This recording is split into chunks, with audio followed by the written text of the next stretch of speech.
রাসূলুল্লাহ সাল্লাল্লাহু আলাইহি ওয়াসাল্লামকে এক ব্যক্তি এসে জিজ্ঞাসা করলেন, হে আল্লাহর রাসূল, আমাকে সব থেকে ভালো আমল বলুন। রাসূলুল্লাহ সাল্লাল্লাহু আলাইহি ওয়াসাল্লাম বললেন, সব থেকে শ্রেষ্ঠ আমল হচ্ছে নামাজ। আবার সেই ব্যক্তি আবার রাসূলকে জিজ্ঞাসা করলেন, হে আল্লাহর রাসূল, এরপরে সব থেকে আমাকে শ্রেষ্ঠ আমল, সব থেকে ভালো আমল বলে দিন। রাসূলুল্লাহ সাল্লাল্লাহু আলাইহি ওয়াসাল্লাম বললেন, নামাজ। আবার সেই ব্যক্তি হয়তো ভাবতেছেন এরপর অন্য আমল বলবেন, আবার জিজ্ঞাসা করলেন, হে আল্লাহর রাসূল, আমাকে সব থেকে শ্রেষ্ঠ আমল, ভালো আমল বলে দিন। রাসূলুল্লাহ সাল্লাল্লাহু আলাইহি ওয়াসাল্লাম বললেন, নামাজ। দেখেন, 3 বার সেই ব্যক্তি জিজ্ঞাসা করলেন আর 3 বার রাসূল করিম সাল্লাল্লাহু আলাইহি ওয়াসাল্লাম নামাজকে সর্বশ্রেষ্ঠ আমল বললেন। একবার বলার পরে আরও তো দুটো আমল অন্যান্য বলতে পারতেন, আরও ভালো ভালো আমল আছে, কিন্তু সেই ব্যক্তিকে রাসূলুল্লাহ সাল্লাল্লাহু আলাইহি ওয়াসাল্লাম 3 বারই প্রশ্ন করলেন, 3 বারই জবাব নামাজ। অনেক ভাইরা দেখবেন পণ্ডিতগিরি করবে, বলবে নামাজ পড়ি নাই তো কী হয়েছে, আমি তো ওর মতন এই লয়, আমি তো ওর মতন এই লয়, ও নামাজ পড়ে এই করে বেড়ায়, ও নামাজ পড়ে সেই করে বেড়ায়। সেই ব্যক্তি হচ্ছে নামাজ পড়ি নাই তো কী হয়েছে, আমি আল্লাহকে ভয় করি, আমার ভেতরে ঈমান আছে। নামাজ পড়ি নাই তো কী হয়েছে, আমার ভেতরে দ্বীন আছে।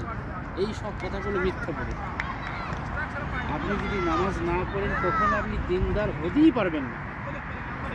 আপনি যদি নামাজ না পড়েন কখনো আপনি ঈমানদার হতেই পারবেন না। আপনি যদি নামাজ না পড়েন কখনো আপনি মুত্তাকি হতেই পারবেন না। এর জন্য শর্তই হচ্ছে যে আপনাকে নামাজ পড়তেই হবে। রাসূলুল্লাহ সাল্লাল্লাহু আলাইহি ওয়াসাল্লাম সাহাবীদের আব্দুল্লাহ বিন আব্বাস, আবু দারদা, এনাদের কথাগুলো দেখুন। বলছেন যে ব্যক্তি নামাজ পড়ে না তার কোনো রকম দিন নাই, লা দীনা লিমান লা সালাতা লাহু, ওই ব্যক্তির কোনো দিন নাই যে ব্যক্তির নামাজ নেই। আবু দারদা বলছেন যে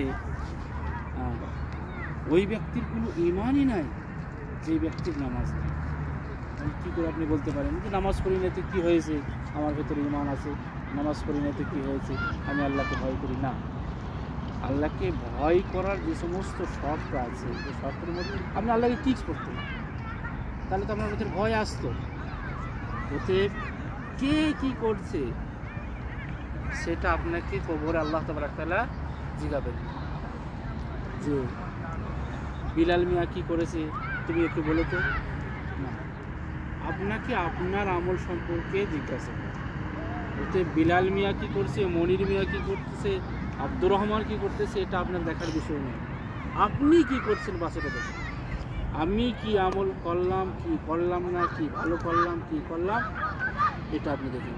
কবরে আপনাকে অন্যের ব্যাপারে জিজ্ঞাসা করবে না, কিয়ামতের দিনে আপনাকে অন্যের ব্যাপারে জিজ্ঞাসা করবে না, আপনাকে আপনার জবাব দিতে হবে। অতএব কে নামাজ পড়ে এই কাজ করছে, কে নামাজ পড়ে এই কাজ করছে, দেখুন এগুলো স্বভাব। যারা বেনামাজি তাদের স্বভাব। আর এই মেয়া ওই দেখো ওই ব্যক্তি নামাজ পড়ছে এই কাজ করে, সে কাজ করছে, সে কবরে যে জবাব দিবে, তার জবাব সে দিবে, হাসরের মাঠে তার জবাব সে দিবে। আপনি কি করছেন সেটা আপনাকে দেখতে হবে। আর এইগুলা বলে অনেক আবার যদি নামাজি ব্যক্তি অন্যজনের যদি এই ত্রুটিগুলো ধরে তার ক্ষতি, এইগুলো যদি ধরেন আপনার আমল নামা থেকে গুনাহ নেকি কেটে তাকে দেওয়া হবে। এগুলো হচ্ছে গীবতের মধ্যে সব করে দেবে। হয় গীবত নাহলে মিথ্যা অপবাদ, দুটোর মধ্যে একটা হবে। আপনি যখন কারোর পিছনে কোনো কিছু করবেন, কোনো কিছু গাইবেন, দুটোর মধ্যে একটা হবে, হয় মিথ্যা অপবাদ হবে, না হয় গীবত হবে। দুটোতেই আপনার সর্বনাশ হবে।